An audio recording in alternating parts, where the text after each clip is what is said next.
Hello. Good morning, everyone. Am I audible? Yes, Yes, Adarsh. Adarsh, you are audible. Okay, thanks. So yeah, welcome to the session. So this is the last session for week 9, right? So it is an open session wherein you can ask your doubt and then we'll try to clear. Okay. So yeah, so we'll try to keep this session interactive and doubts from your side is expected, right? So we will wait, and then if there are any doubts, just unmute yourself or you can post it in chat and then we'll try to clear. Okay. So is anything related to the previous sessions that we have had in week 9 and other weeks also, we'll try to clear if anything is not clear to that point. Okay, so you can simply unmute yourself and ask your doubt.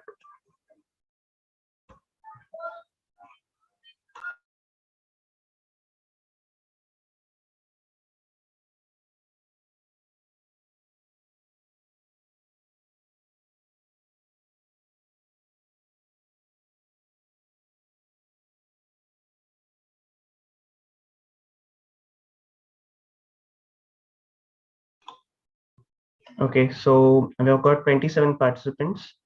No doubt from any of you. Have you all done with questions of week 9 and other weeks also? Have you all done with that?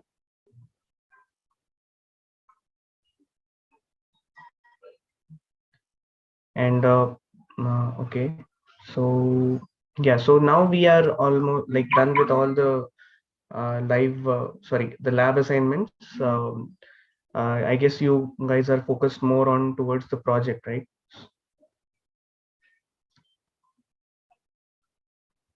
Yeah, so since you are working on project, is there anything that we can discuss on? I've got one doubt on chat. Can we add security question and its answer in the user table to make the forget stuff a bit better? Uh, okay, so you're saying about where we try to retrieve back the credentials if one forgets, right? Is that something? Yeah, so that can be done, but yeah, so it will be counted as an extra, or what we say, an extra thing, right? Because since you want to add a security question, you want to make the login more login as in the profile more retrievable. Okay, so if a user, so we haven't given any things like that you need to make the profile retrievable, right? So if you want to add that, it is welcome, right? You can do that. So what you want to add is add a question in the case where the user forgets if he had a password or something, right? So is that the case, or you want to do it for every time, every user, like every time you'll ask a answer to that question?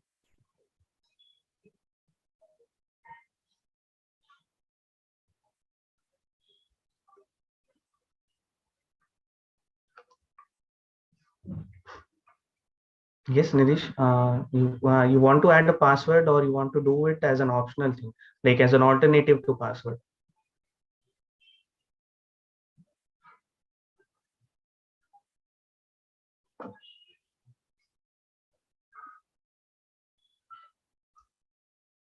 See, what I understand from this question is that you, instead of giving a password, you will ask the user to set a question for himself, which he knows the answer to which he knows, and every time that question will be asked, and then based on the answer provided by the user, he or she will be logged in, right?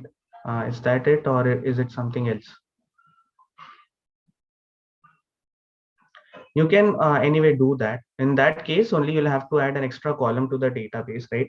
Where the user, while logging in, does not only store the password, but also stores the question and the answer instead of that password, right? So can be done. Okay, anything else from in that thing? Anything else in that field regarding project?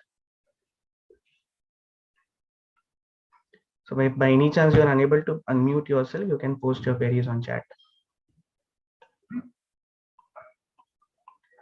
By the way, there are no questions from the content. Okay, principle of least privilege. Yeah, anyone, someone unmuted? It was me only. I was asking the same principle of least privilege. Okay. See, principle of least privilege is to, so this comes about in the access control, right? So what happens is, for example, you are a developer of an application, okay, and then you want to decide whether you want to give certain access to a user or not. Okay, then there are two ways. Rather, based on the position of that particular user, you give the access, right? So position by means the role. That is why we call it role based access control, right? So based on the role, you give access to the same application to that particular user. Okay, now you will have to decide whether to till what extent you have to give access. Okay, to what extent you give the privileges to that user, so that he or she is able to make he's able to use this application to the fullest, right? Able to make the use of that application, right, without any hindrance, without any constraint, without any validation, authentication, and Mhm. right. So that is the extent to which you can give the privilege to that user, right? So it's that so that you are not giving extra access or redundant access to a user. Okay. So this is about giving minimum privilege or like at most that level of privilege. Yeah, so it will be at most, so don't go with the least. That is not at least, right? Okay, okay. Yeah, so that is at most privilege. So what should be the privilege given to the user, so that the user's experience does not get hindered, and at the same time you do not end up giving up extra privileges which are not even used.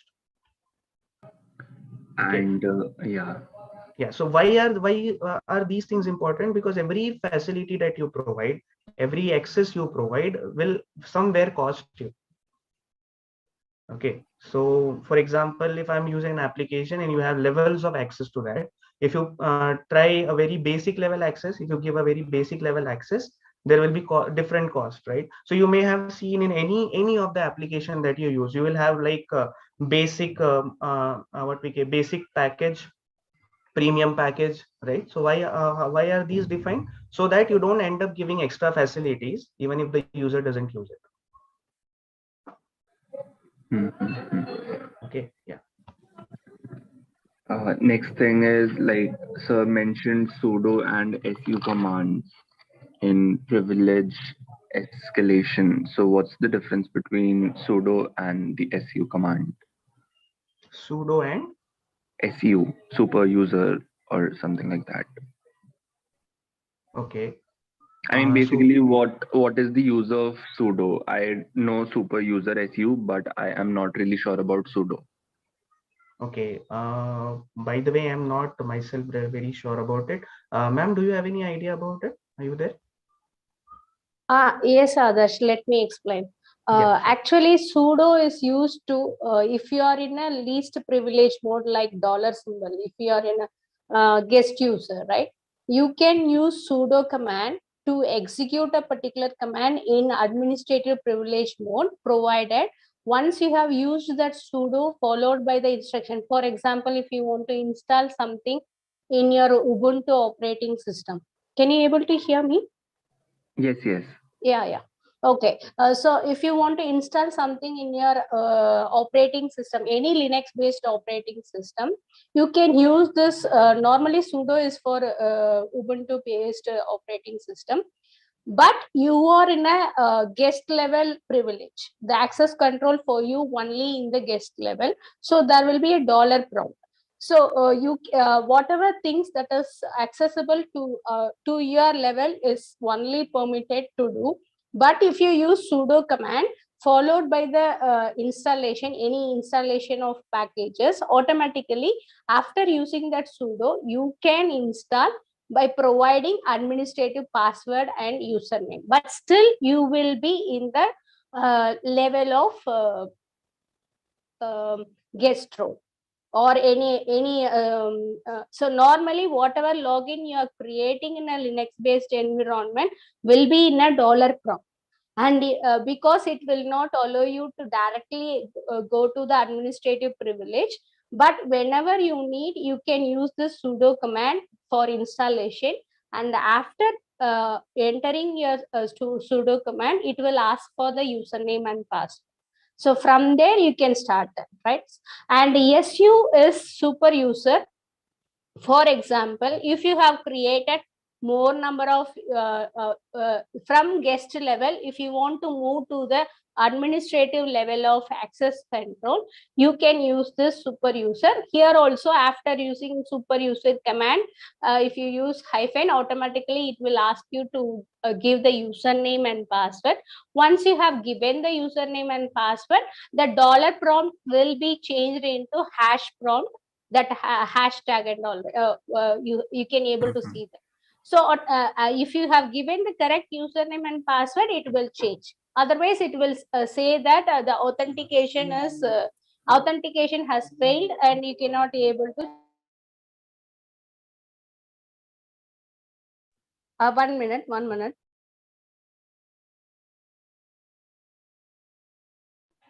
So that is the difference between sudo and su. So sudo is to execute a privilege instruction within the least privilege access, and SU is to change the user from the current level of access to the privileged access.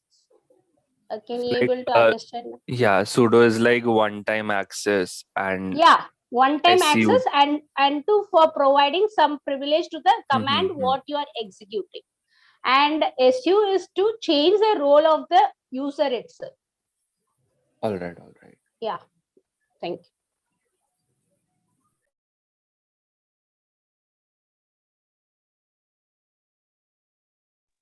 Yes, Adarsh, you can take over from here. Yeah, ma'am. Thanks for the explanation. Okay. So yeah. So is there anything else? Any other doubt? There was one more thing. Okay. 1 second. It was policies versus permission. So what exactly is policies? I don't understand that. Okay. Ma'am, you're continuing or should I take it?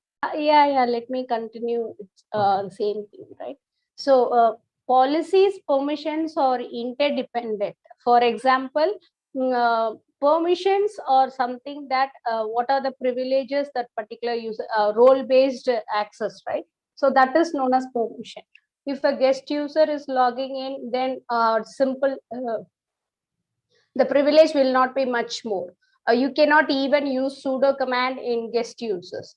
But if you are login using a login that is created, you can able to use sudo command. So that the policies are nothing but procedures what you are writing or roles whatever you are writing for the particular particular role, right? So that procedures and configurations for the particular role is represented as policies, right? So if a guest user is trying to access privileged user access, then it is not possible because it's not coming under the policies of the current user. Both are interdependent. So set of rules that is defined as represented as policies, and the set of rules followed by the particular role is defined as the permission that is granted for that policy. So where do we actually get to see this concept of policies implemented? That and all you cannot visualize, but you can search it and you can identify. For example, so whatever I am talking is based on Linux based environment, right? So in Linux based environment, if you're not creating a valid user also, you can log in through the guest user login. That is without giving any password, you can log in, right? So that guest user is having the least privilege to permissions to access. That means he cannot able to install anything. he cannot able to do anything that is going to add some updation or a modification in the environment, right? So that only the permission is limited. Just he can execute some commands which is readable. He cannot able to write or modify anything that is already existing, right? So the permission given to that particular user is this. So the roles that is defining the permissions are represented as set of roles, which is the privilege. So he cannot violate that privilege. If he want to go for any other, if sudo and all, if he tries to use, it will say that you are not privileged to use this particular command. So obviously he has to log into the either registered user, or he can as an administrator, what you have represented as SU command, right? So we cannot that and all back-end process while defining the while designing the operating system itself. This policies and permissions will be available in that operating system. So similar to Windows also, some of the commands will not be executed. So you have to go to the run as administrator in command window. Then only you can able to access. But provided it, you should have the admin privilege. Everything is designed and already represented in the operating system itself while designing the operating system itself. So comparing to Windows, Ubuntu, even though you don't have any username and password, you can log in as guest user. But Windows, no, not at all possible. You should have a username and password. Without that, you cannot able to enter into that operating system. So different operating system will have their own policies and procedures to give permission to the users. Okay. Thank you. Thank you.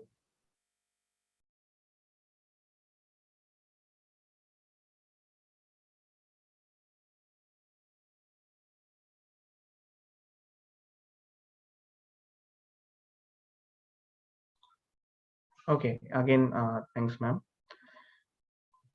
All right. So, okay, any other doubts? Hello. Yes. Sir, was activity question 9.4's first question discussed regarding the sequence of the events after the HTTP request to a server? I guess no question. Was that question discussed, ma'am, in Wednesday's session? Anyways, we'll take a look at that again. No issues. What was the question again?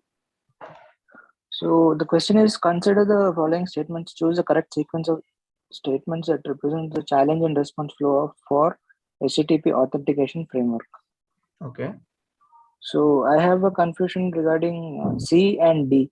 So I feel that D has to come before C. Okay, just give me a minute. Adarsh, I think he is asking the question regarding the discourse, and you have answered in that discourse link also. I think that question he is asking. Okay. Just let me go to that part only then. It is week 9, right? Yeah, week 9 activity question 9.4 and first question in that. Okay, week 9 activity 9.4.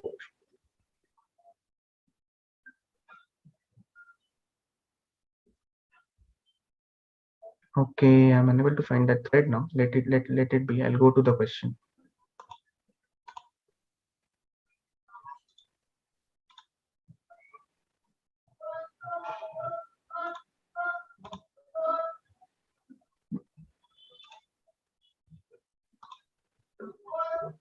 It is activity 9.4, right? Yes, sir.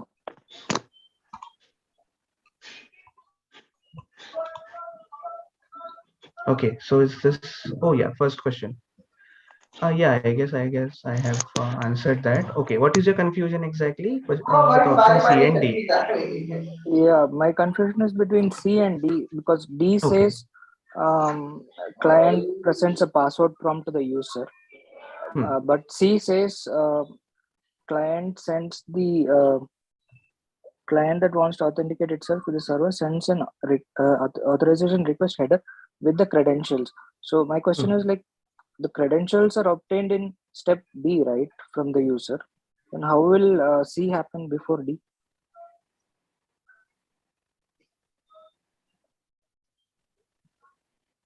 Okay, the client presents a password prompt to the user and will then issue the request, including the correct authorization header.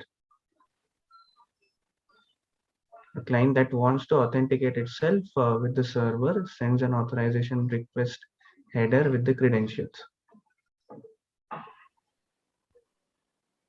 As per the sequence diagram also, so if you see the sequence diagram, in the sequence diagram, after the server responds with the www authenticate authorization header, then in the client side, there's a loop happening where it prompts the user for the credentials. So I guess that is option D, isn't it? Okay, so the problem here in option D is a password prompt, right? Right. Okay, so you and so according to you, the correct answer should be A, B, D, C. Is it? A and B is okay. Yeah, I guess the problem is the sequence between C and D. I feel it should be D and C.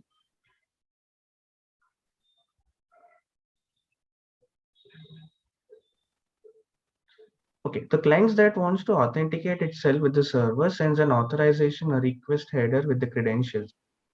Okay, and client presents a password prompt to the user and will then issue the request, including the correct authorization header.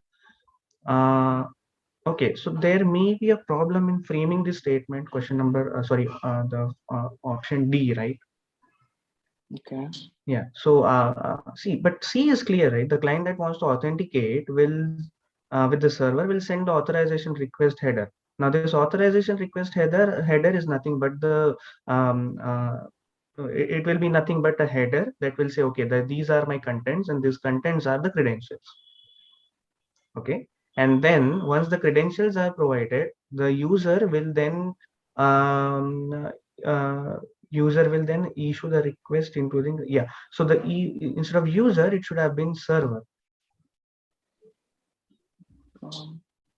In option D. Yes, right. So we do not want to look at this password prompt and all, because prompting is done before. Okay, client presents a password prompt to the user and will then issue the request, including the correct authorization header. Okay, a bit looks like a bit jumbled statement here. Consider this statement to be the server will issue the request, including the correct authorization header. So that, okay, you're telling about option D, right? Yes. So that because happens in the, okay. See, because so what happens is the server responds to a client with a 401 authorized response status.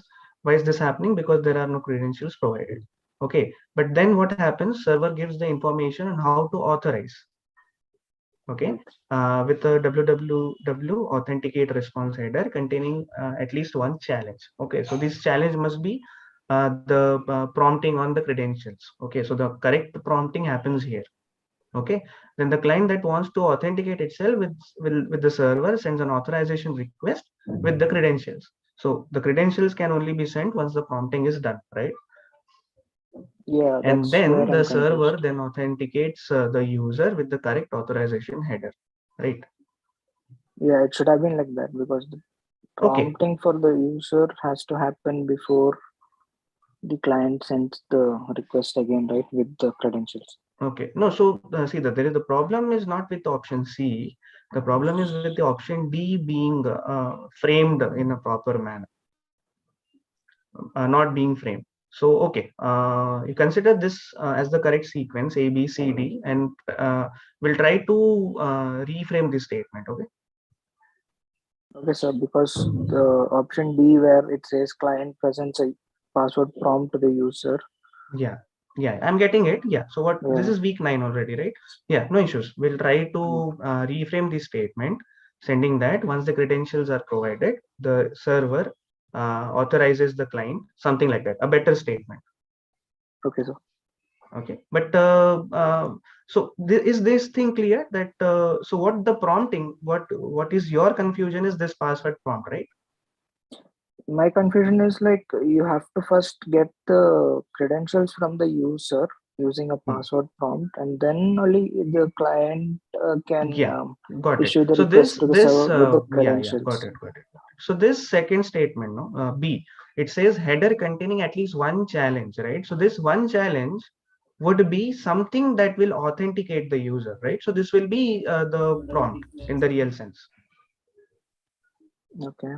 Okay, so if you are talking about prompting, and so if you see this, right, so even if we forget about prompting for now, we'll see that the header containing at least one challenge, right?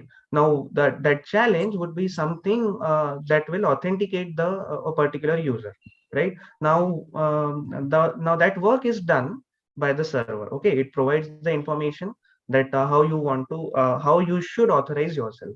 Okay, then the client will that wants to authenticate itself will send server the authorization request with the correct credentials, and then finally the server will probably check this or authenticate this user with the credentials provided, and then authorize, right? Right. Right. So yeah, so what we'll do is we'll try to reframe this option number 4. Okay, and keep the statement correct, the Okay. sequence correct, Okay, A sir. B C So, D. so as per what you're saying, server will prompt the user to enter the password. Server should initially prompt before so if you're saying this D should come before C, right? Yeah, because here it says client presents a password prompt to the user, but what you are saying is when server in B server is sending a challenge, right? Yeah, That so itself is see, a prompt. ultimately if even if the client is asking for that prompt to the user, what how is this happening, or why is this happening? Because it was a requirement by the server. Yeah, in option B. Yeah, right. So Yeah. you forget about option D for now. Okay, this presents a password prompt is anyway confusing the flow. Yeah. Okay, so finally, so what is happening? We try to retrieve something, but we did not have the authorization. So server sent 1401 authorized, unauthorized. Okay, then server also sends the information on how to authorize. Okay, so this is Mhm. something where we will talk about prompting, right? Yeah.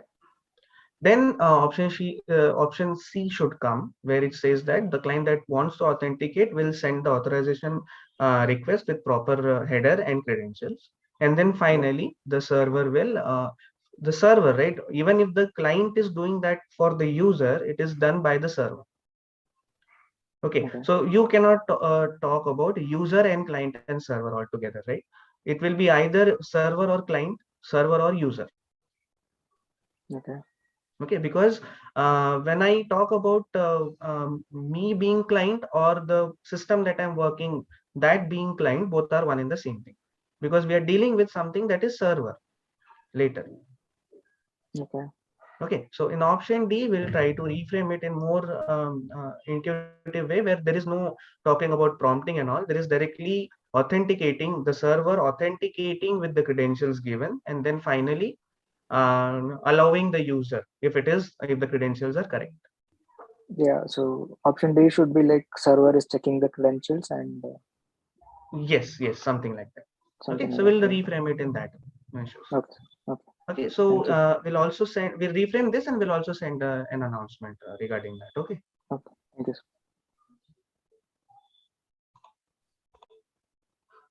Okay. Okay. Thanks for bringing that, Arun. We'll have a look at that.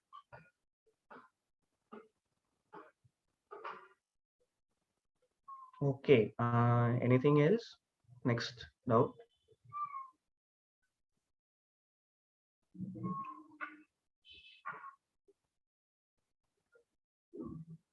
So I am looking at various questions being asked regarding the project, right? And then you all have the, you all have the provision to ask those doubts regarding project in the live sessions, right?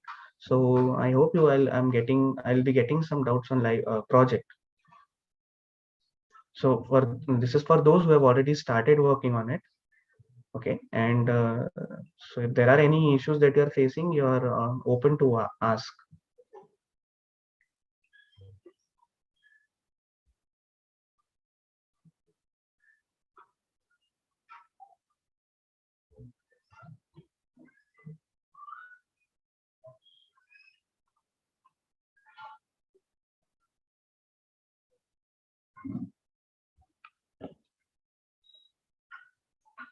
Okay, no issues.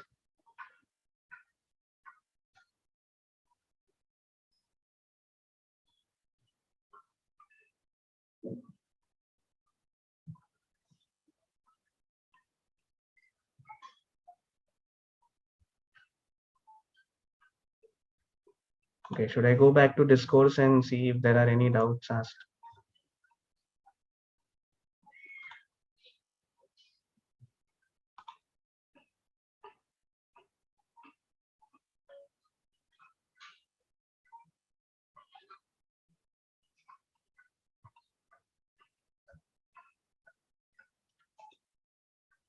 Okay, so how many of you have started working on project, by the way? I have Okay, no issues till now?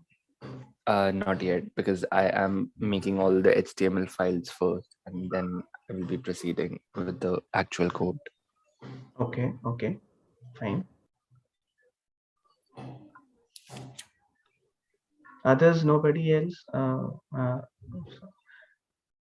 Nobody had started working on project yet? I started, sir. Hello? I started working on the project, sir. Okay, Now, as of now, I'm just creating the models for the tracker and all, like okay. models and the HTML. I'm creating them, like login page and all those stuff.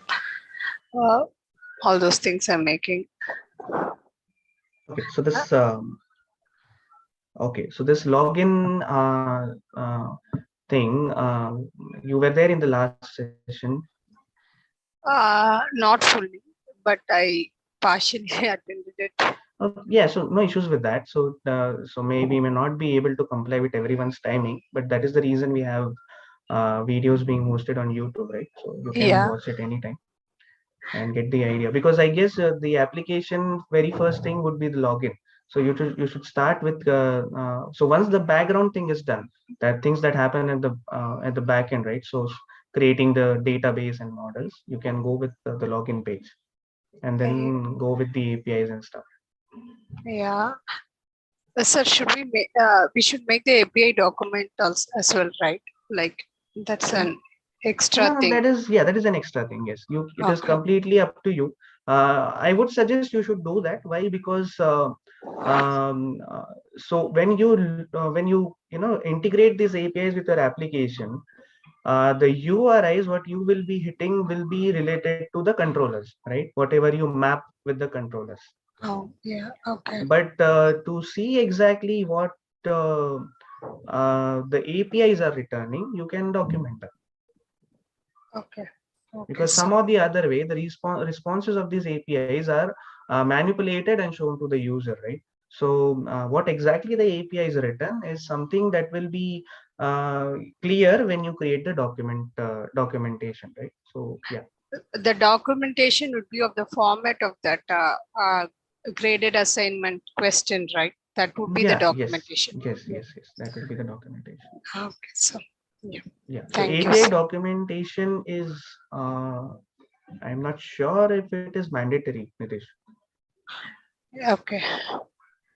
So documentation we can do in PDF, right? We do not need to do in YAML file.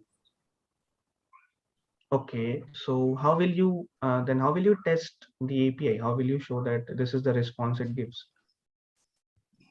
So directly in the application, if it is working, then API is working, sir. Yeah, obviously that is the thing. Yeah, but see, a better way of doing that is either Markdown or YAML, right? Will there be any session on creating an YAML file, sir? Like how to go about it? See, actually, there is no, so we don't have to, have to be thorough with the YAML, the syntax and all. Okay, so it is provided by the UI itself. UI helps us a lot in creating that. Okay, and so probably, and I guess there is a session screencast already created on that, right? Where it is shown how to document 3 to 4 APIs. Yeah. Okay, so there you can refer to that. All right. Okay, sir. Yeah. So you see, if you want, so Neeraj, I guess, right? So if you want to document them in the as a part of PDF, it will be, you can do it, but I guess once if I ask you what is the response, what is the status code it returns, the document should represent everything, that PDF. Yes, sir. Yes, sir. Because Yeah. what I was thinking that do I have to show during the Viva the in YAML that what it is returning? No, that is not required because see, yeah, as RS Tiwari is suggesting, you can do that using Postman also. Okay, but still, see, if you have time, you can document it. Okay, because see, even if you want to do it using PDF, I guess that will take that will take the same time what you'll do with the YAML. Why is that? Because in YAML you will not be taking care of how to represent what the API shows. That is done by the UI itself, the Swagger or whatever, like Insomnia and all. So, Okay. but the writing the YAML code will take time, sir. I believe because I haven't done it before. See, YAML is not very syntax heavy. It is just like specifying a dictionary. Okay. Whereas if you go with the PDF, you will have to give all the views. See, for example, if I open a YAML document on Swagger UI, okay, there I will be looking at the list. Okay, I will be looking at the list of APIs that are there. Okay, then if had it been a PDF, I won't be able to click on any button and see what it shows. But YAML or in the UI, you will be able to do that. So is there any YAML file generator where I can define the APIs and it generates everything required? Is that possible? See, you can this YAML. No, whenever you open Swagger UI, it is preloaded with the pet store this thing APIs. Okay, so the YAML file is created by that YAML file is created by that pet store. They have documented the API. Okay, so I can take that and modify according to. Modify it. Yes, that's it. That is what you need to do. Okay, sir. Thank you. Sir, Okay, and then just for testing, as RS Tiwari is suggesting, just for testing, you can definitely go with Postman. Okay, 10 to 12 hours for YAML video and PDF creation. Doesn't can't say 10 to 12 hours because it depends on how deep your application goes. Okay, how many APIs you have used. Sir, excuse me, sir. A basic Yes. doubt, sir. Yeah. Is API integration absolutely necessary in the project? Because in the guidelines, I see that it is posted as recommended.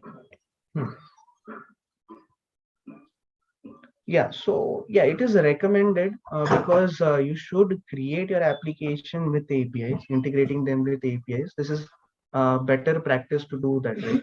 So it should be done, but for now, I'm not really sure if it is absolutely required. Okay, sir. Because for me, I am able to test everything from my local VS Code application whenever I am doing an API. But the demonstration has to be shown in Replit, and I have a No, lot that of is not issues. necessary. Demonstration can be shown in your local machine also. Oh, okay, sir. Thank you, sir. Thanks, sir. Yeah, so that is not necessary that you have to use Replit only. Oh, sure. Okay, sir. I didn't know that. Thank you, sir. Okay. And sir, while recording the video, do we need to like show our face as well?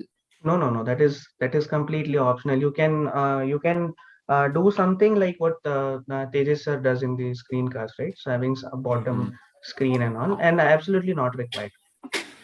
So like we are fine with just recording our screen. Yes. Yeah. Yeah. So we are fine with that. Just make sure you yourself do that. Okay. Okay. Because by now I am very familiar with your voice. Okay. Yeah. Yeah. So if you do that, then I see Pushpak Goyal and I can recognize the voice. Recognize. Yeah, I'll only do that. Yeah. So in that case, you don't have to show your face.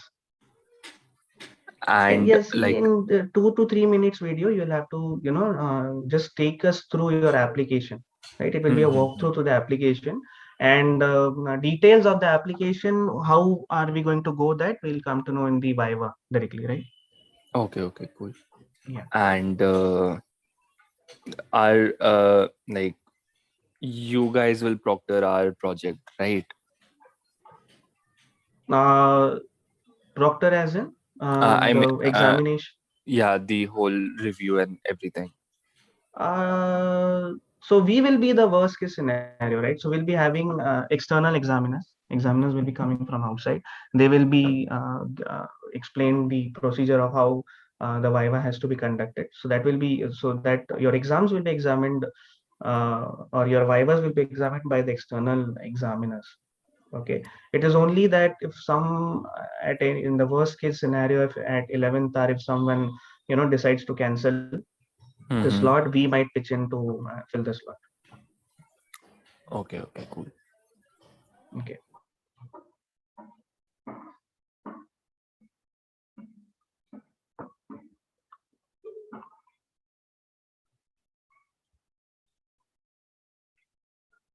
Yeah. So yeah, with the request library, I recalled one thing about loading APIs. Okay.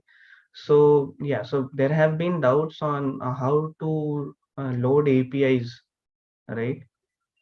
So yeah, it is yeah. So using request library is one of the methods that you can think of, and probably it is the easiest way of loading an application.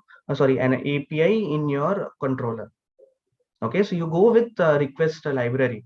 Just go to the documentation of. So it provides with it provides with the methods like get and post default. Okay, so you can simply get the data from the API. Load, that is what we call as loading an API. Okay, so what is actually happening here? So every API is associated with the resource, right? So we call it as API resource. Okay, so when we go to that resource and if provide the data, if the API requires one, we will see a response. Okay, now that is something that we do manually as the user, as the human user.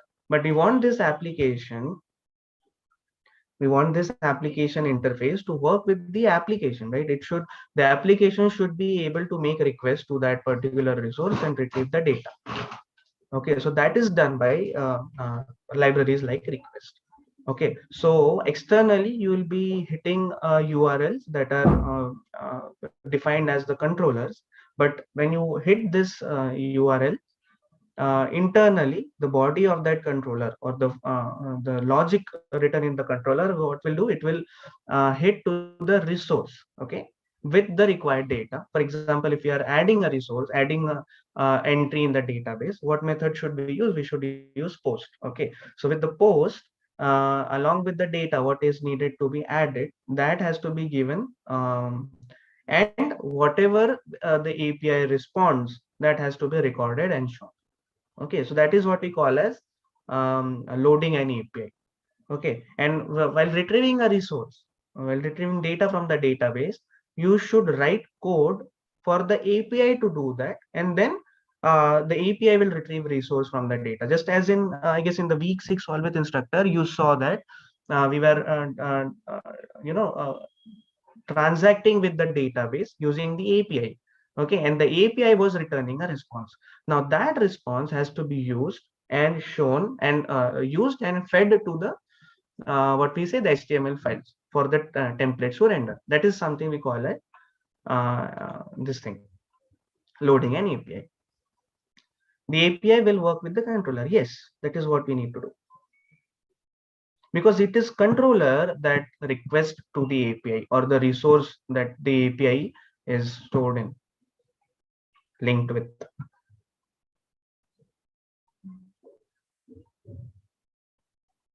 Okay.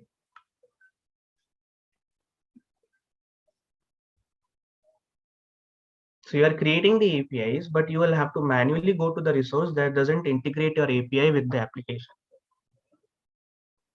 Okay, so I hope this part is clear.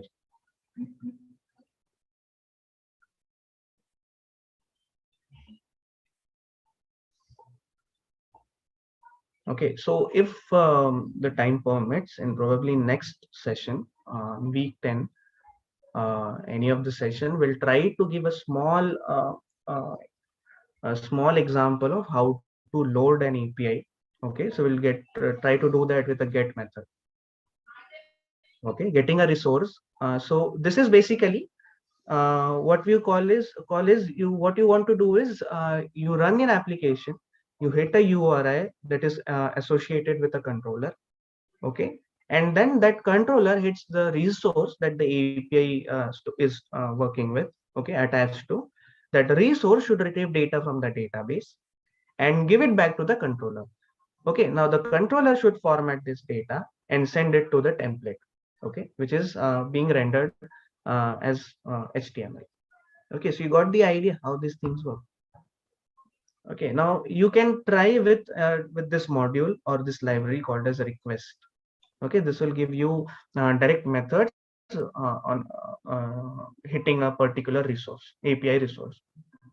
Okay, so I'll also be showing you an example how to do that, but probably it's not possible because we'll have to, write possible now for this session, because we'll have to, create a database, link those files to database, create 3 different files, right? Where all the APIs are stored, one where your controllers are stored, and one where your models are stored. Okay, because we'll be dealing with database.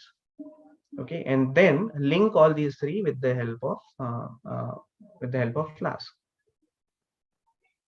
Okay, so this is something we'll try to do in the next probably solve with instructor session or any other session. Okay, so yeah, so I'm not really sure, I'm not very confirmed with the dates, but in the next session, the Friday session will probably be joined with the faculty.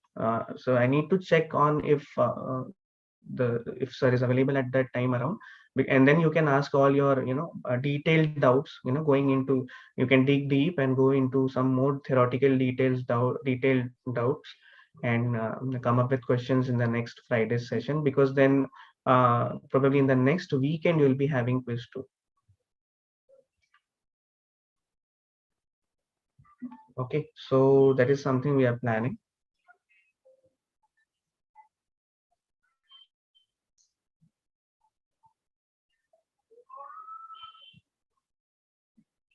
Nilesh, this is exactly opposite of what we are trying to say.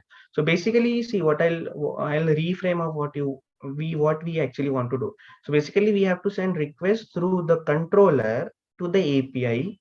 Okay, and then the API will do the required stuff and finally feed the result, right, back to the controller. This is what you want to do. Okay, so you will be handling controllers only, hitting URLs that are associated with controllers only. But the controllers in turn will reach out to other APIs and get the results. Okay, initially or till now, what we did, we hit a particular URL that was associated to the controller. Controller did working of CRUD, all the operations, right, that were defined by that were done by the controller. Okay, and then the controller received the data as informed that data from the database and everywhere, retrieved from the sources, and then rendered it using the templates. Okay, now this operation or these operations like CRUD, all these things, all these operations have to be done by API, and the controller should only receive the data, format it, and send it to the template. This is what we are trying to do.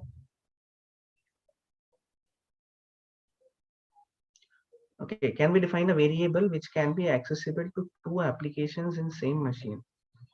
Can we define a you call it as global variable, okay, or environment variable.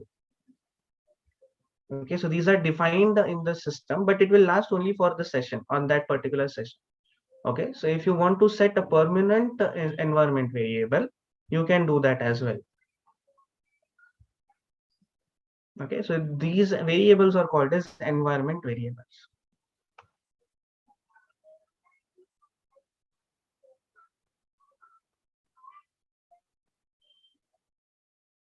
Okay, so to have an idea of environment variable, you can go to one of the screencasts where you make, I guess it is week 5 screencast, where you make application configurable. Okay, so you create modules. Okay, so let me just go to the title of that video. I'll let you know.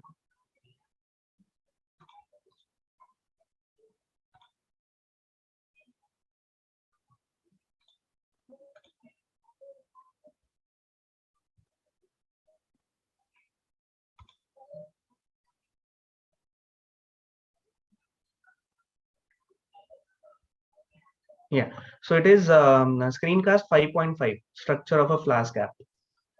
Okay, it is a quite detailed video where you separate out the concerns. Okay, you create a different models file, you create a different database file, different file for controllers, different file for APIs. Okay, but APIs were not covered till this part, so APIs will not be there, I guess. But then you will be also configuring your environment. Okay, creating a virtual environment and configuring your environment, right? Now this configuration, what I mean by configuration, whether you want to set the environment to development or want to set the environment to production, just as we do in the single Flask application, right? So it is by default done in the development. Okay, so you can configure that environment also. So there you will come across something like environment variables. Okay, and you'll be dealing with environment variables with the help of OS module.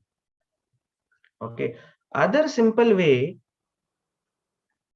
is just give me a minute. Yeah, other simple way is what baby ma'am is suggesting, right?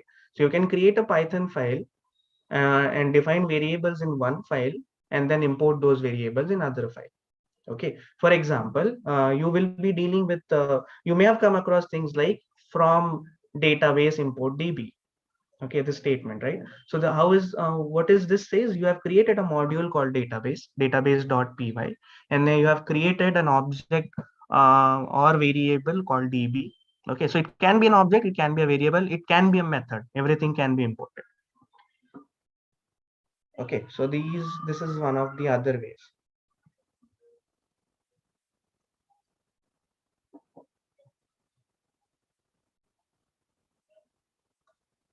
Okay, thank you very much.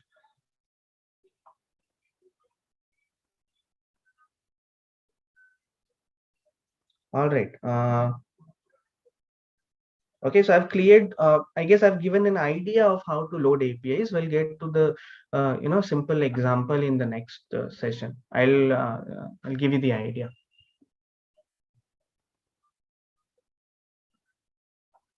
Okay. Anything else?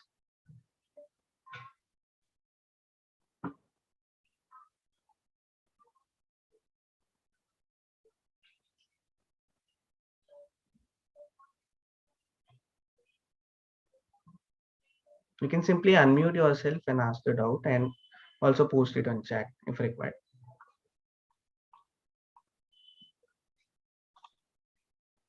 In the time, let me go to discourse.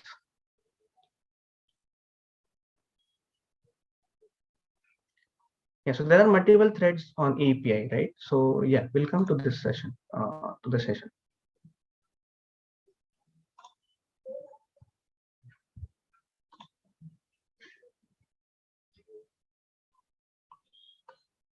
Yeah, so there are thread on loading APIs. Okay, so I hope those who are watching and will watch this session later will get a brief idea how to exactly do that. If you want to try it yourself, you should take the help of request module, request library.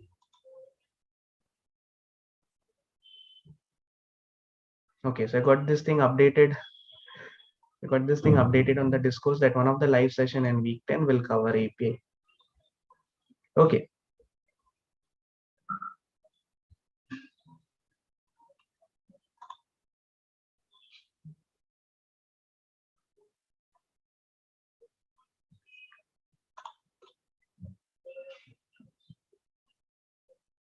Okay, so Viva will be pretty, will be checking your core concepts. Okay, core concepts as in we might give you small code on small task which you need to do with the help of Flask maybe. Okay, so let me, for example, if you want to create a web page or things like that. Okay, so that is something that we do. Okay, and then we will go deep into the project, right? So this is something that you should be very thorough with. So if there is something that you do not understand fully, just be clear with that you do not understand it openly. Okay, so that is something we would like to test during Vivas, right? So your core concepts, whatever you have done in your lab assignments, will be really helpful. Okay, a thorough knowledge on whatever you're doing in your project will be really helpful. We will not be asking you anything related to syntax. Okay, yeah, so in Viva, during the Viva also, you will be allowed to surf net if required. Surf net as in directly, I will not the exact question that I'm asking. For example, if we are giving you a small task, okay, and if you're not sure with what the syntax what for that particular thing, you can go to the documentation, get the syntax, and come to the back to your page and write the code. Yeah, because we want the the idea of how you achieve the task is something that we'll be testing on, not the exact syntax. Okay, so you might find this syntax and all just in the activity questions, only just to get you acquainted with, okay, these are the things that we need to just have a idea of. Okay, these are something that we don't need to remember, and be thorough with things. Okay, yeah, so yeah, Bhavya, you raised your hand.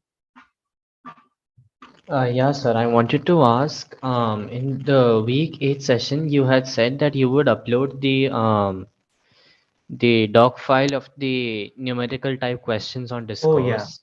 yeah, sure. I'll do that. I'll do that this weekend itself. Okay, so you will be Okay. having the file by tomorrow afternoon. Okay, sir. Thank you. Okay, so see what I may have written so many things on those pages, right? So I need to write the proper solution in the printed format and give the thing to you, right? So I'll try to Yes, upload sir. it by tomorrow. All right, sir. Thank you. Sir, Yes. you said that we can use templates. I asked this on Discourse. So, like, I have used a few templates, but then, like, I found this from W3 schools, and they are Okay. using a different CSS framework. So, is it fine? What is the framework? They have Tailwind? their own separate framework, which is W3 CSS. Okay, W3 CSS. Okay, so does it involve animations and things? No, like it's quite similar to Bootstrap. Okay. Okay, see that should not be an issue, but it would be better if you stick to Bootstrap. Because see, if it is only templates that you are concerned with, you will get number of templates in Bootstrap also. I mean, this was a good template that I used, and I don't want to like mess up with the code. That's why. Okay, no issues. No issues, because only see this CSS will only be making your app your look and aesthetics good. Hmm. Okay, so it doesn't matter where it comes from. So it is okay, but still, if possible, by end of the day, by when you are towards the end of your project, if it is possible to convert it into a bootstrap template, it would be better. Okay, so nothing graded or something. Okay, No, okay. no, like grading or something, but yeah, you can. Yes, yes. So something like a bootstrap is something that we call it as a standard. So that is the thing that I'm not sure if this W3 CSS will be working. I'm not. Uh, this W3 schools, they are basically, they teach about programming. So they have created their own CSS framework Okay. to teach. Okay. Okay. So I guess there's no issue with that. Yeah. So yeah, since okay, you can go ahead with that, Pushpak. If it is really affecting the the flow of program, the code, then like I would suggest you to go back to Bootstrap. Okay. All right, all right. All right. So vanilla CSS is the thing that we talk about the normal CSS, right? If I'm not wrong, the normal CSS that we use in our project is called as vanilla CSS. So you Yes, can sir. go with vanilla CSS and Bootstrap, no issues. Okay.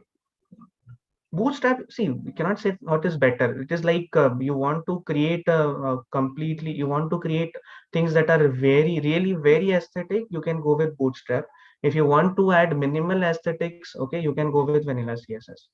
Okay. Yeah, so you have to stick with Flask, right? You should not create this project with using Django. Okay, because it would be very difficult for us to see, although most of the things are same. We want the framework, the basic framework that you're using for web application creation should remain same. Okay, so you should go with Flask, not Django.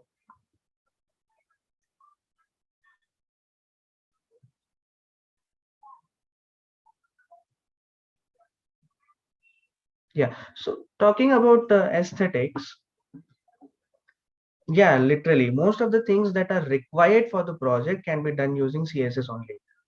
Okay, so you don't have to, so that's what I'm saying. See, you should focus on, so you have time till 18th March, right? So at this time you should mostly focus on a 70% of time, 70 to 80% of time should go with the business logic, the code, the server side, the client side things.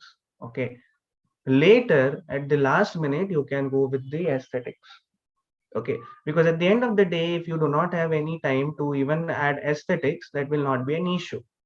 Okay, but if you invest a lot of time in aesthetics and then later will not be able to by any chance, if you're not able to embed certain required or recommended things that we are expecting, that will cost marks, right? So you should go with the basic functionality of the application, or what technically, if I say, we should go with the functional requirements first and then go with the non-functional requirements after that, depending on the time.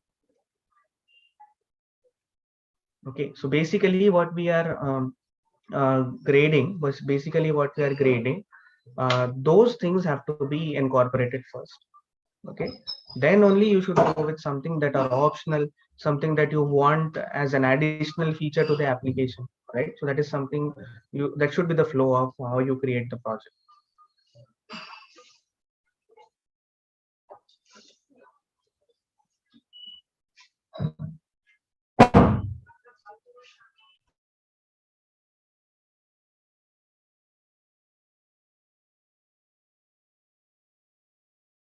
Okay, moving ahead, anything else?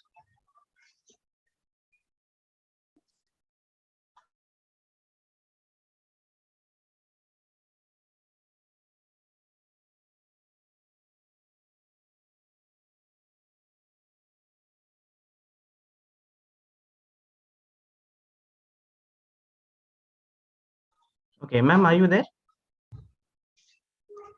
Yes, Adarsh. Okay, is there any topic that you would like to discuss that was there in the discourse and very frequently asked? I think no topic because in discourse itself I have cleared it. So Okay. if there is any questions, they can ask so that I will clear. Okay, fine.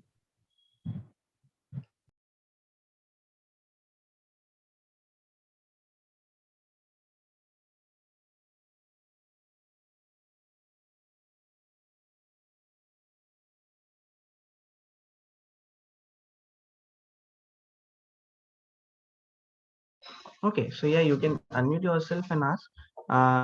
Yeah, so with the course of this project that you will be doing in coming 3 to 4 weeks, you'll be coming across so many doubts. Okay, so you can directly post them on discourse, and every live session can be a session where you can discuss about project, right?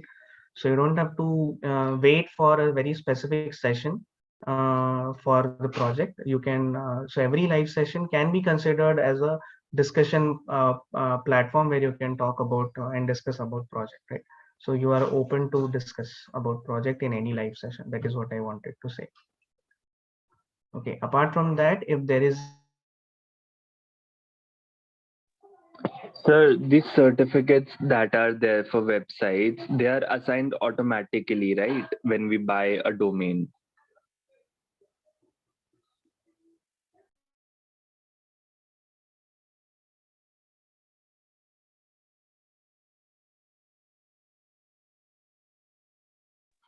Hello.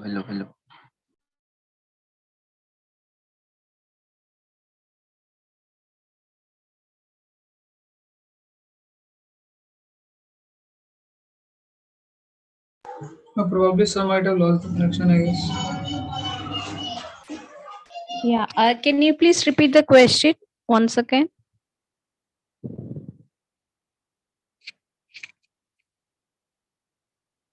What a certificate?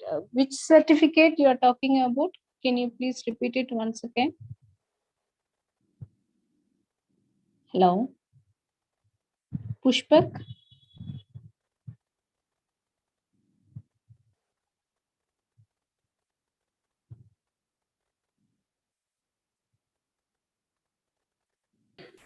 Hello.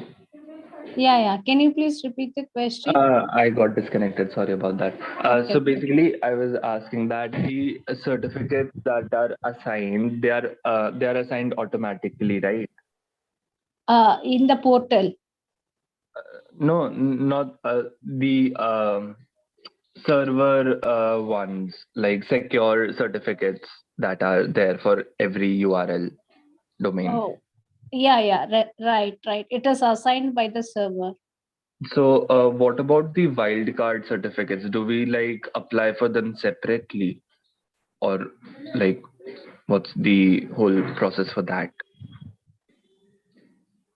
See, for whatever certificates that we are, for example, if IIT is hosting for that certificate and if it is for a particular period, so that we have to apply for it and we have to get the certificate from the authorized third party agents, right? So for example, there will be a certificate providing center from which we have to get that certificate for running these types of online examinations as well as online courses and all. So we have to register for that and we have to get the certificate from them. Google is also providing such type of for example, some of the domains we can also get it from the Google, right? So for that certificates and all, Google itself will take care for that certificate details and all. Either we have to apply privately from the organization to the third party certification providing center, or we have we can get it from the service providing center itself. So whoever is providing the service for us, that third party will take care of that certification authority in law. Okay.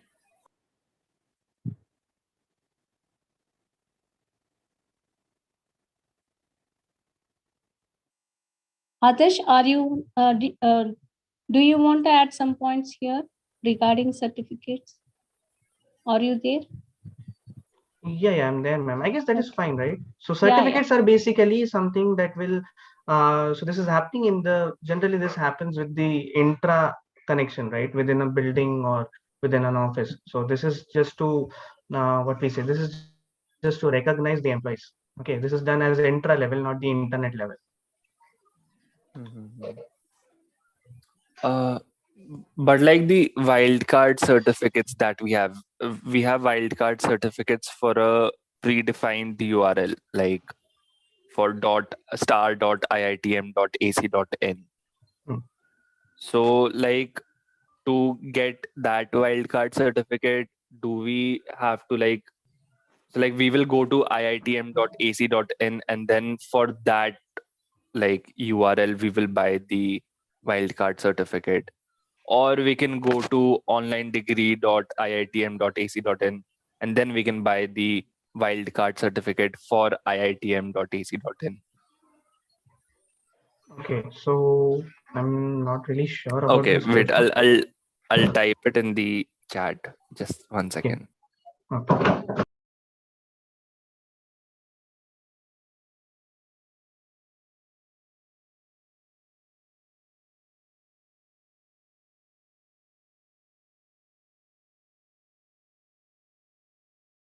See, Pushpak, already I have talked about IP security, right? Secure socket layer for Yeah. for that secure socket layering, security is represented as wildcard certificate, right? So that certificate will be provided by the third party if you are requiring for that IP security in your domain. So what you have said as iitm.ac.in or any domain you are going to um, capture, or any domain you are going to own for your own organization. And if you need that type of SSL security, that is secure socket layer security, so that what we have already discussed in the previous session, what SSL is, right? So that type of security, if you need for that particular organization, then you can apply for that wildcard certificate, and that organization which is providing that wildcard certificate will based on the request, they will analyze and then they will provide, and for that you have to pay for it, right? So similar to that service providing, so you have to pay for 3 years this much, like that. It depends on the service providing agent who is providing the certificate. All right. Yeah.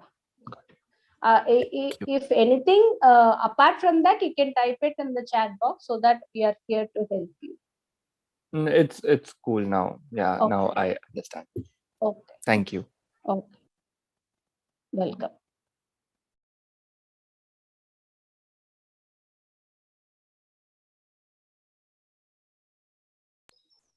Okay, so there is another query that occurs, right? So you want to, you're finding it that difficult and not sure how exactly to implement the business logic. Okay, so see, don't get don't get too intimidated by the word business logic. Business logic is something that uh, uh, you want a task to get completed. Now, what is this task? Like mostly when we are dealing with the applications here, what these tasks are?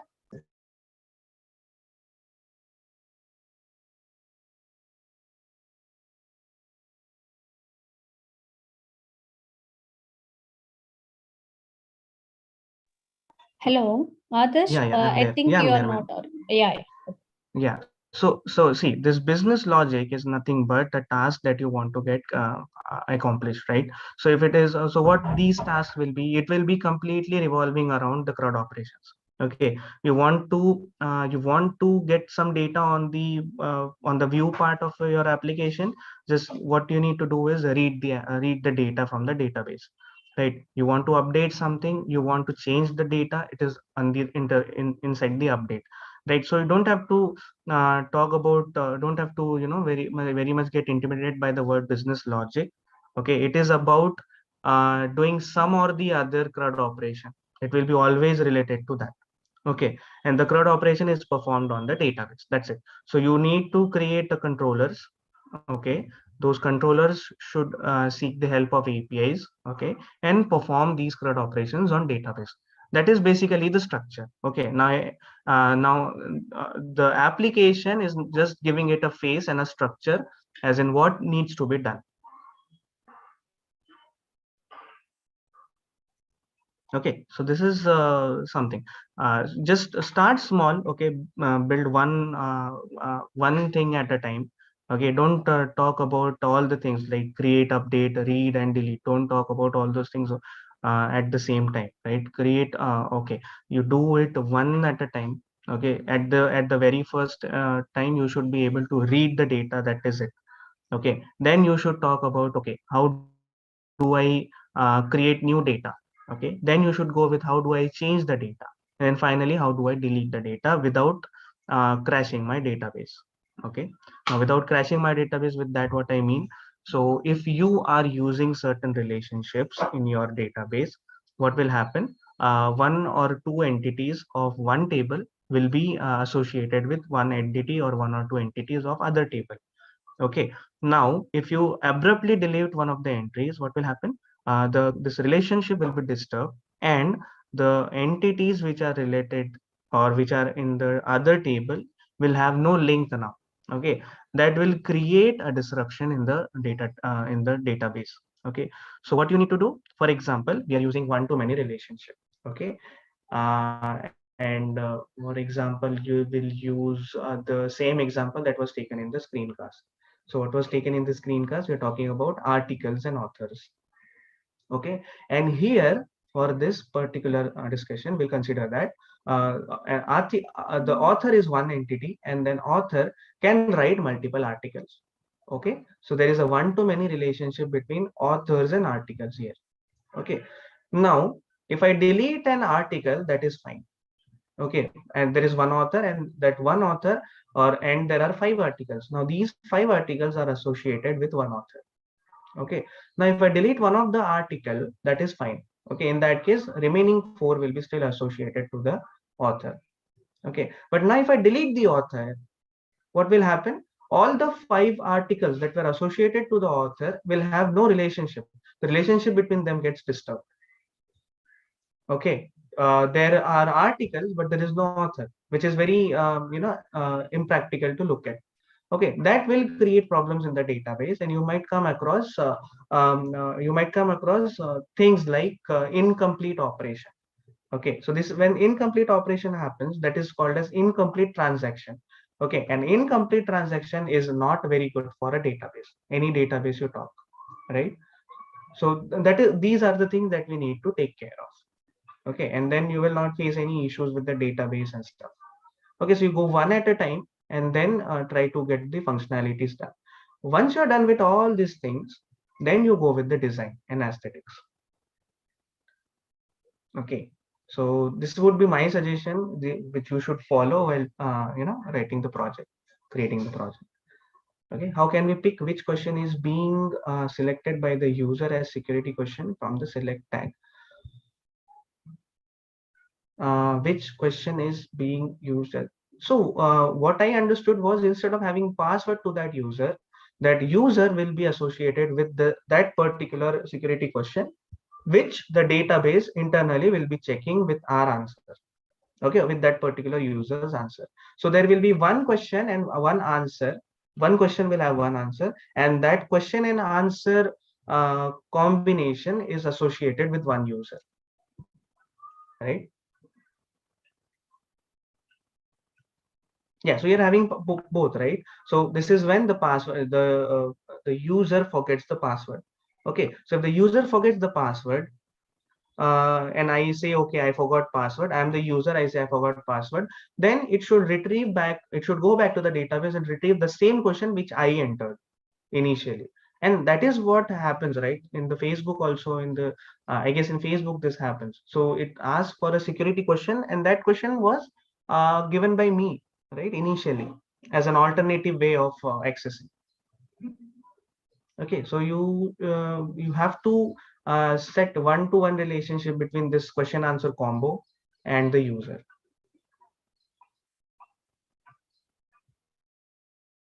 Okay, so with that but one-to-one is not required, one-to-many, right? So because the answer can differ, you can same question. So there are two users. Those two users can set same question, but depending on what their answer is, the current user will be authenticated.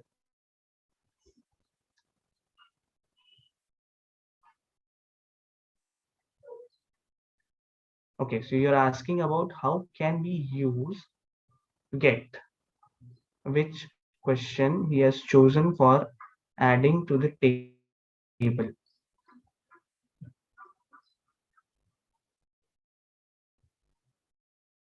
Okay. Yeah, so while registering, you create a field of question, alternative question. This will be done while registering the user. Okay, and it will not prompt you every time you log in. It will only prompt you when you click on forgot password, right? In probably if you're adding that question through form, you should use request.get. Ultimately, the user will be interacting with the application through forms only, forms and fields, right? So request.get will be the best way to retrieve that thing. Okay. Yeah, so this is what I would suggest based on what I understand from your question. Okay, if the question is something different, just give me some more insights on what is the question. Okay, so it seems you're still not clear. Okay, no issues. You can go with discourse. Yeah, yeah. Giving suitable snapshots and screenshots will give me better idea on what you're trying to ask.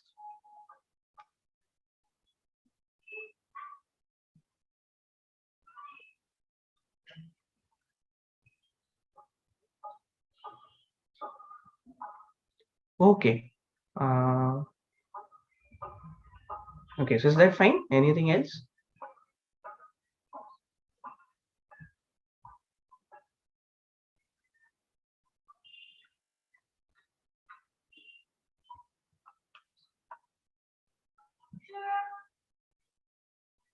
Okay, so we still got time. If there are any doubts, I'm still there.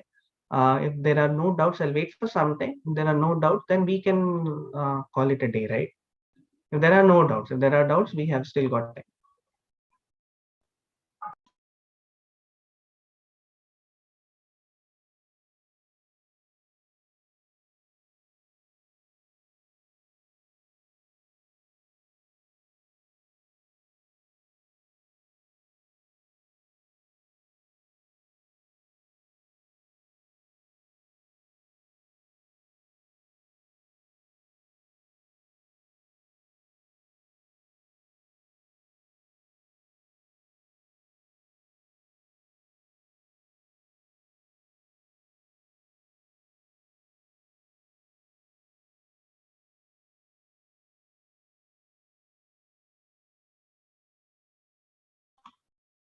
Okay, so it seems we have saturated with the doubts.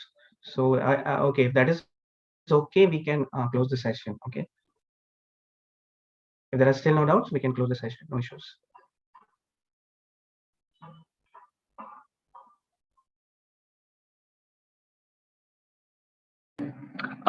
Sir, not a doubt, but sort of like a suggestion or feedback. We can like we can have something like interaction with students session, sort of like that, so that we students interact more. Like the faculty can ask us questions, sort of like a quiz or something, so that we get more involved. Because I have noticed students, they don't speak a lot.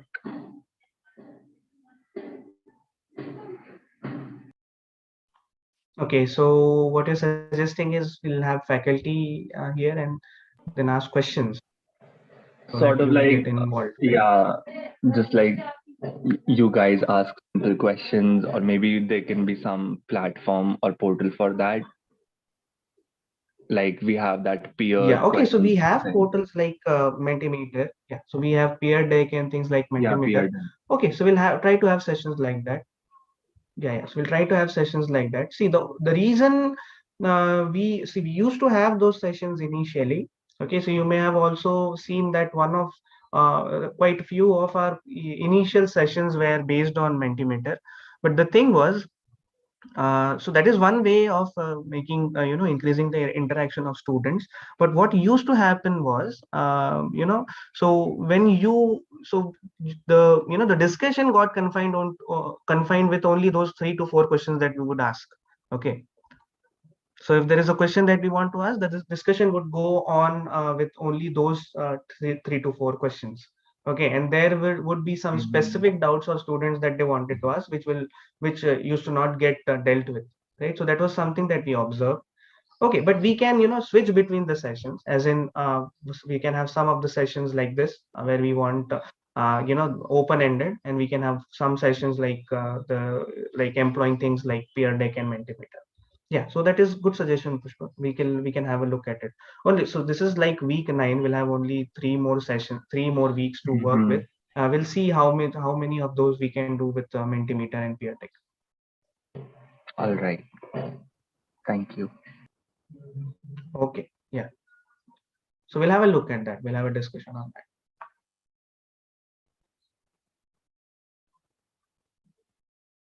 Okay, fine. Is that it? From my side, yes.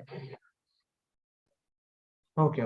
Yeah. So this is like from my question to all. If there are no issues, no doubts, we can call it off. Okay. We can stop the session. Yes. Just one thing. Yeah. So in the when we create a form, we create a form ID. So what exactly is the how do we exactly use that in Flask? Like in Flask, when we retrieve the data, we simply retrieve it from the form. Like let's say can we have multiple forms on an HTML page? Yeah. So let's say if we have multiple forms, then is there a do we use that form ID in Flask somewhere, or there is no need for that? No, so there is no need to use form ID directly. See, but would you want to show all the forms together or one by one, or one form at a time? Probably together as well. So if it is together, there is no issue. You keep creating forms with the heading form 1, form 2, whatever heading you want, and all the forms will be visible. Okay. One way is doing that. Okay, and then what you need to do is for you to add values to for the second form, right? For you to add the values to second form, you should redirect back to the same page. Okay, because what will happen if you click on submit, and you're getting right? If you click on submit, and then only those fields get filled, and the remaining forms will not be shown. So you should redirect back to the same page. Okay, or what you can do is use conditions, right? You can use conditions like the if condition within Jinja. Yeah. Right, so you can do that. Okay, so okay, so that would be already met. Okay, got it. I was just trying to say, let's say there are two forms which have the same, there are two input fields of two different particular different forms, and they have the same name. Name equals to that particular thing. Then how would it? But that would be dealt with using that for attribute, I guess, in the HTML itself. But yeah, but in the in our case, when we are accessing the variables from Flask, how would we deal with it? Let's say there are two forms and both have a same field, name equals to code, or name equals to last name. We have two forms for teachers teachers data and students data, something like that. And there are last name in the first form as well and last name in the second form as well, the name equals to in the input field. Okay, then how would we retrieve the data if both have the same point to Okay, see, so when you click on submit, what happens? It basically sends the data to the action URL which is given on the action equals yeah to. So you define two different controllers, two different view function in the Flask with different URL, and set up the different URL in action. Okay, yeah, I got it. I was just trying to make sense if the form ID is of any use, like other than in the HTML. Is it useful in No, other see, things? we create IDs so that we target the IDs within HTML. Now, if I want to target this in a particular element of HTML within the code, I might have to use JavaScript. Right. So so that is done by DOM manipulation, right? Document dot and then query select. Yes, So in that case, you will select things by ID. Okay. But if you want two forms to take separate data separately, it depends on the two different URL. You define two different URL function in the Flask. Okay. And then submitting one, the data should go to that URL, and then submitting another, the data should go to another URL. In that case, you can have same fields, okay. right? But different forms. Okay, sir. Okay. So like there is no use of ID in the Flask app. Like we don't necessarily need it. Like No, I haven't used it. So yeah. currently not in position to tell you where exactly to use Okay, sir. Okay. Thanks. it. Okay. But what you are trying to do can be achieved in the way I told you. Yeah, yes, yes, sir. Okay, sir. Okay.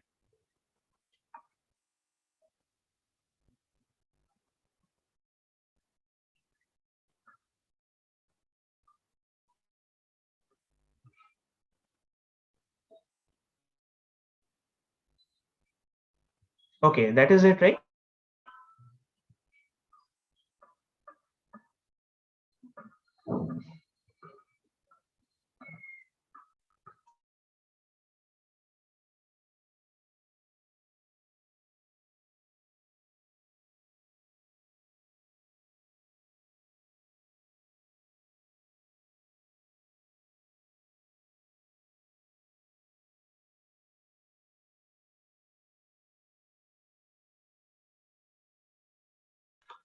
Okay, so I think we should close the session, right?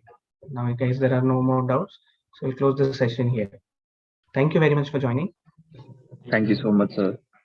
Thank you, sir. Thank you, Okay, everyone else. thank you.